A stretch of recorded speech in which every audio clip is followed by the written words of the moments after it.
Hey, what's going on, everybody? Got a lot to get through, so I'll just get to it. First off, I want to apologize to Dolores Cannon or anybody. I got her date of her birth wrong. I must have been looking at the date of what she did, because when I looked it up today, just to make sure, you know, because I don't like making mistakes, even though I make a lot of mistakes. Everybody does. But it was October 14th or 16th in 2014. So my mistake, it was in 2012. But I love that woman. She's taught me much.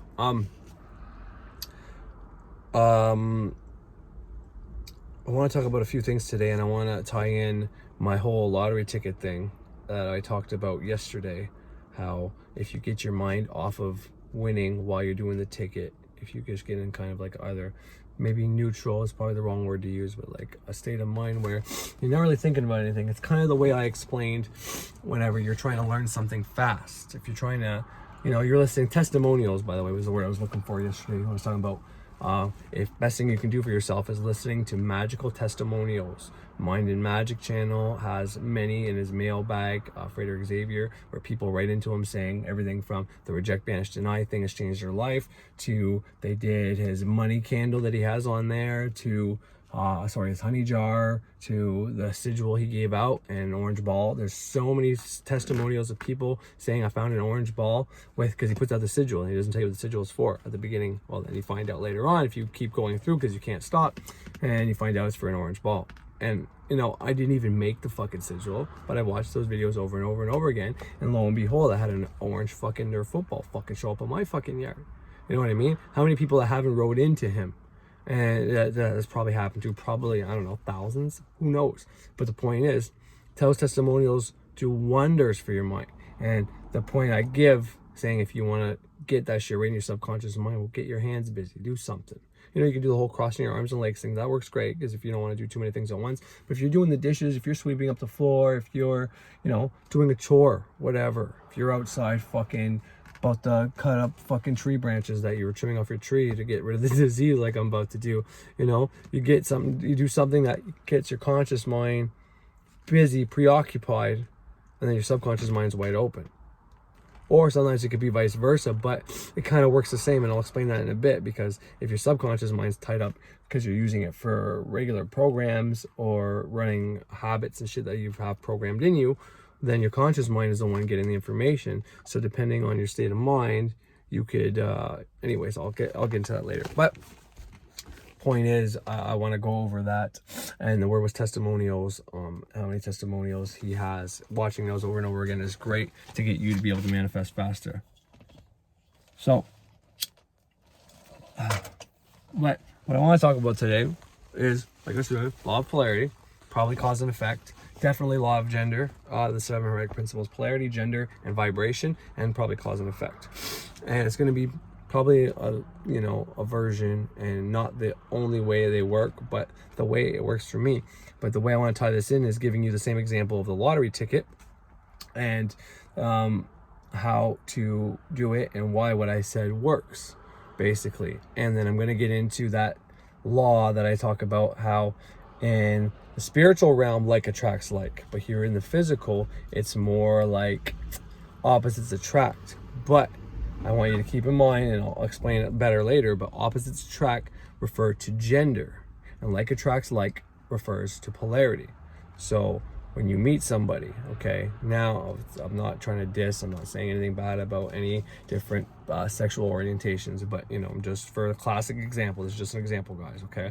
But you know, but even within lesbians, I'm guessing there's one woman who's more like a male and one who's more like a female. Okay, there's many layers to this shit, right? Just like me and my wife, I'm the male, she's the female, but her astrology chart's got more positive, she's got her girl planets in positive aspects and her guy planets in more positive places. And in my chart, I have my two females are in Gemini, the one positive one, but Gemini's ruled by Mercury, or that's where Mercury likes to chill or whatever, and Mercury is like a hermaphrodite. So that's pretty fucking, the two girls in a hermaphroditic sign. So it's pretty, you know, that's more leaning on the feminine side. But anyways, and then the rest of the guy planets are almost all in negative signs. So that's what I mean by when I say I have more of a negative energy.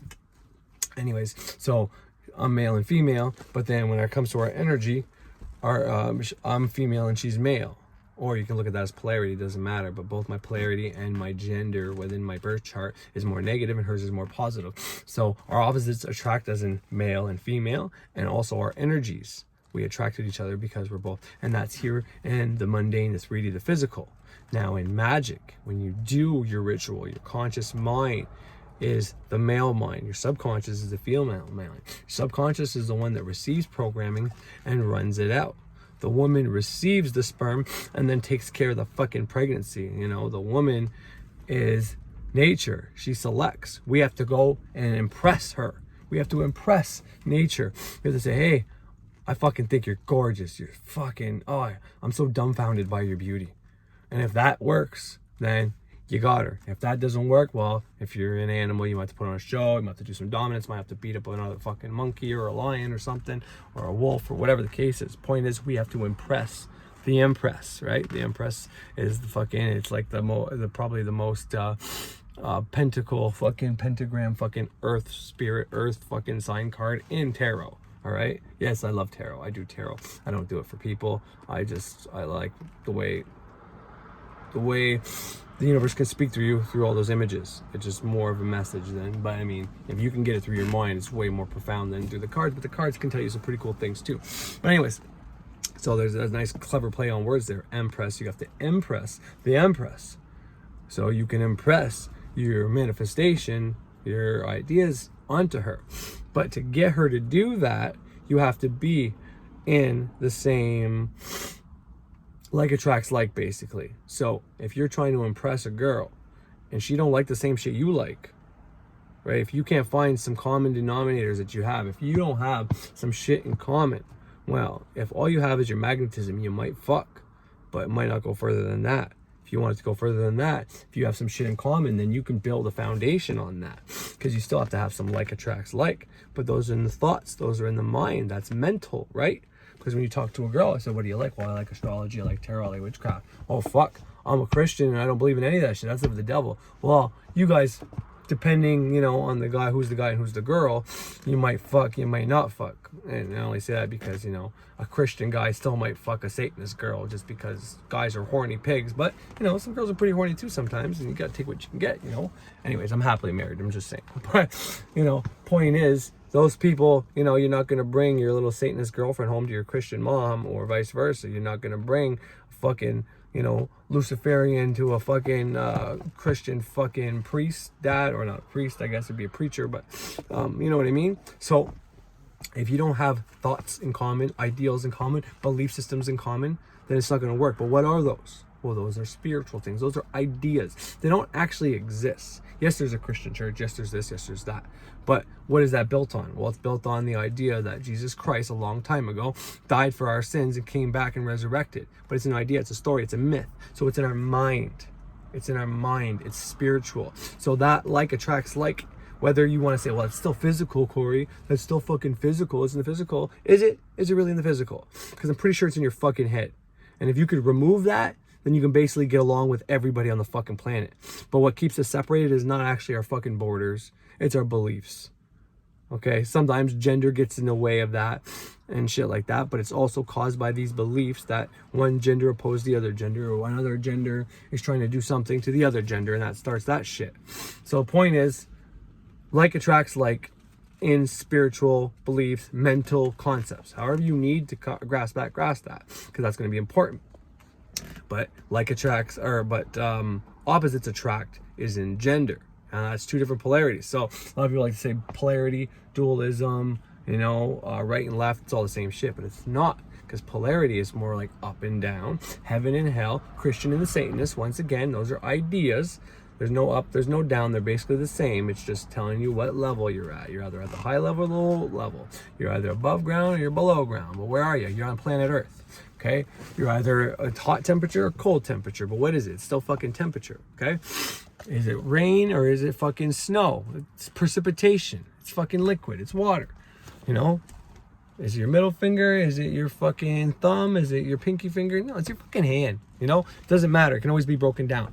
But there's always four aspects to everything. And then, you know, you can say, okay, well, yeah, but then there's 5 with the pentagram. And yes, okay, spirit is different from air, but air is your thoughts, and then spirit's even higher than that, but that's more like divinity. It's more like astral. That's more like cosmic energies and shit like that to me.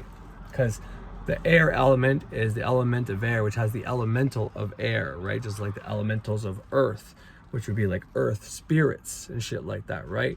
So the top one being spirit is more like a divine spirit, like above spirit, something bigger. But anyways, I'm definitely not gonna have time to put everything in here. But at least if you can grasp those differences between polarities and genders, that's important. Because what you do, okay, when you're doing that ticket, okay, before you did your ticket, day before, 3 days before, 3 weeks before, 3 months before, things happen in threes more often until that changes. But when shit happens, it's in threes. Not always. Could be 3 hours too, though. You never know. It could be 3 times 3 hours. Who knows? And I'm sure you could break it down by 3 eventually and figure it out. If you keep good notes, you'll find out. But anyways, so you consciously project. This is what ritual magic is. It's just the fact of consciously projecting something. You don't have to do it in a circle. You don't have to have an altar to do this at all.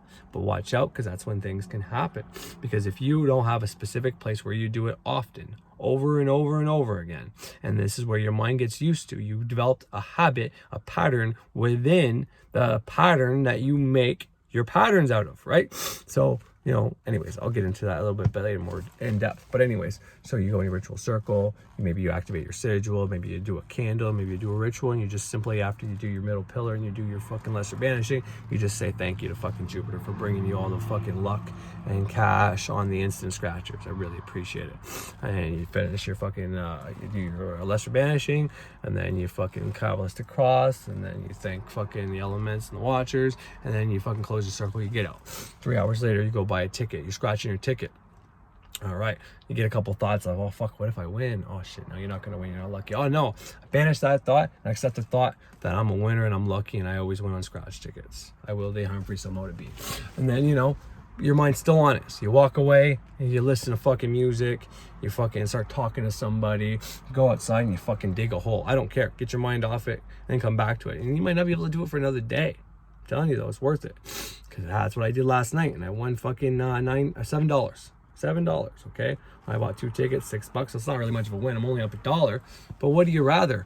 Practical little hints that can help you out, that you can keep working, because I'm not pretending I'm an adept. I'm pretending that I got the basics down, and I know enough to be able to make things happen, that I can make synchronicities happen, you know, at least 4 times a fucking week. And they're little. But the point is, if you have something, then you can always get it bigger. But if you're trying for these big things, getting all this information in, and to the point where like your ritual is super elaborate, but you're so worried about getting the details right, well, none of it's going to work. So what do you rather? Some practical little information that, you know, $7 gets you a fucking bag of milk and maybe a bag of chips if you eat that crap at the corner store. It's better than trying to go for the lottery and then being out, you know, $50 because you bought so many fucking tickets up your chances, and then not getting a fucking thing. And so that's what I'm offering here. I'm offering little stuff that you can work on to get bigger, because that's what I'm doing. That's how I do it. I know how to do magic. I know how to manifest things, but it's not necessarily me manifesting. It's using whatever we were given at birth that we all have, but everybody has it in a different way, and it's going to vary for you. But I can give you little tips and techniques that seem to be the same for everybody, and the 7 Hermetic Principles is the same for everybody. Now, how you interpret that is different, and that comes into play when it comes to the like attracts like. Because the way I use it is, and I'm gonna have to make another video, but whatever you want, if it's money, if it's a partner, if it's a house, let's say, those are 3 options, okay? Your partner, you know, you associated that with love, with happiness, with joy. Like if you get that, everything's gonna be okay. You're gonna be so happy. Your life is gonna be complete, blah, blah, blah, blah. You've given that a vibrational fucking frequency. You've given that like a resonance, whatever you want to call it, a hertz, whether that's 440, 432, whatever it is. You've given that some type of energy. You don't need to know the hertz of it technically, but you do need to know that you associate it with love, because then you're gonna have to use that feeling and emotion to get it. Now, it doesn't have to be necessarily be that. Obviously, visualizing, having it, smelling it, touching it, seeing it, whatever, is gonna help. But if you do a specific girl in mind, well, then it's going to be harder for you to get that specific girl. Or you might get that girl and she might not match you, like I just said, on the spiritual, mental belief system plane. She might just match your idea of what a pretty girl is, and then you get that pretty girl and it doesn't work. You'd rather cast for something that you get along with, like a girl that likes the same things you like, but allows you to have your own time, and you differ in the right kinds of ways, and you know, where you lack, she makes up for, and where she lacks, you make up for. But that's where this comes into play, where this is important.